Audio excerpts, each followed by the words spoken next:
नमस्कार। मैं हूँ डॉक्टर सुहास। आज मैं अल्सरेटिव कोलाइटिस के पेशेंट को में पंचकर्मा किस प्रकार से काम करता है इसके बारे में एक्सप्लेन करने वाला हूँ। जैसे कि मैंने बताया था आपको कि अल्सरेटिव कोलाइटिस के 4 मेजर टाइप्स है: माइल्ड, मॉडरेट, सीवियर और फुलमिनेंट। इसमें जो माइल्ड और मॉडरेट वाला व्यक्ति है वो आयुर्वेदिक मेडिसिन के साथ बहुत हद तक ठीक हो जाता है।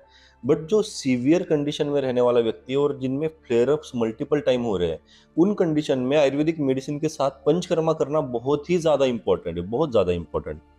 उसी के मैं आज आपको 5 रीजंस बताऊंगा कि why panchakarma is so much important in ulcerative colitis patient.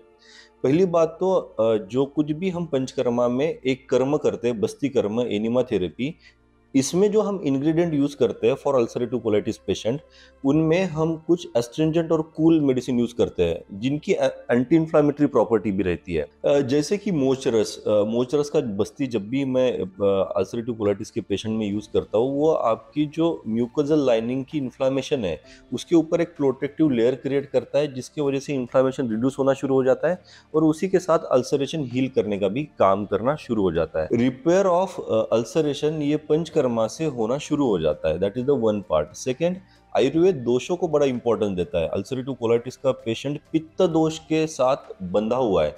इनमें पित्त दोष बहुत ज्यादा एग्रीवेट हुआ होता है, तो पित्त को बैलेंस करने के लिए भी जो आयुर्वेदिक मेडिसिन है और जो कुछ भी पंचकर्मा में यूज करने वाली इंग्रेडिएंट्स है, वो दोनों भी पित्त को बैलेंस करना शुरू कर देती है और उसी के साथ अल्सरेशन हील होना शुरू हो जाता है। थर्ड रीजन है कि जब भी हम किसी व्यक्ति में पंचकर्मा करवाते हैं, एनिमा थेरेपी करवाते हैं, उनमें आयुर्वेदिक मेडिसिन का एब्जॉर्प्शन रेट बहुत ज़्यादा बढ़ जाता है, जिसके कारण उस पेशेंट में बड़े ही इमीडिएटली रिलीफ मिलना शुरू हो जाती है। फोर्थ रीजन मैं बताना चाह रहा हूँ कि ये हेल्दी गट बैक्टीरिया को रिस्टोर करना शुरू कर देता है।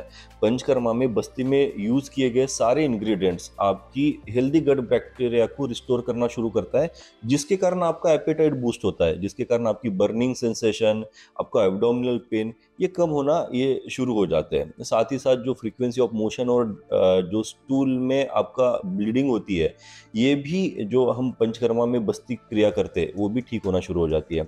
And fifth major reason is आपकी जो स्टेरॉइड या फिर इम्यूनोसप्रेसेंट की जो डिपेंडेंसी है वो पूरी तरीके से हट जाती है, सो दैट आपके अदर ऑर्गन्स भी ठीक रहते हैं, जिसके कारण तो पंचकर्मा जो नेचुरल थेरेपी है अलॉन्ग विद आयुर्वेदिक मेडिसिन, ये इतनी ज़्यादा लाभदायक है जिनमें फ्लेयर अप्स हो रहे हैं या फिर जिनकी सीवियर कंडीशन है, उन व्यक्तियों में इन दोनों की कॉम्बिनेशन इमीडिएटली रिलीफ देना शुरू कर देती है।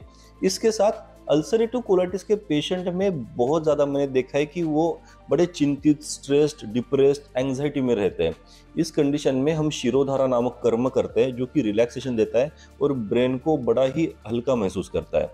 तो इन प्रक्रिया के साथ आपका अल्सरेटिव कोलाइटिस आयुर्वेद के अनुसार आयुर्वेदिक मेडिसिन और पंचकर्मा के साथ पूरी तरीके से ठीक हो सकता है। तो अगर आपको या फिर आपके परिवार में किसी को भी अल्सरेटिव कोलाइटिस है और उसके कारण आपके फ्लेयर अप्स बहुत ज़्यादा बढ़ रहे हैं या फिर सीवियर कंडीशन में अल्सरेटिव कोलाइटिस आया है, उस कंडीशन में आप हमारे हॉस्पिटल में स्टे कर सकते हो, जिसमें हम आईपीडी सुविधा में उनका पंचकर्मा, आयुर्वेदिक डाइट और आयुर्वेदिक मेडिसिन प्लान करके कुछ ही सेशन में उनको बड़ा ही अच्छा रिलीफ देना शुरू कर देते हैं। तो इस बारे में अगर आपके कोई भी क्वेश्चन हो तो आप मेरे कमेंट सेक्शन में डाल सकते हैं। मेरी टीम आपकी हेल्प जरूर करेगी। धन्यवाद।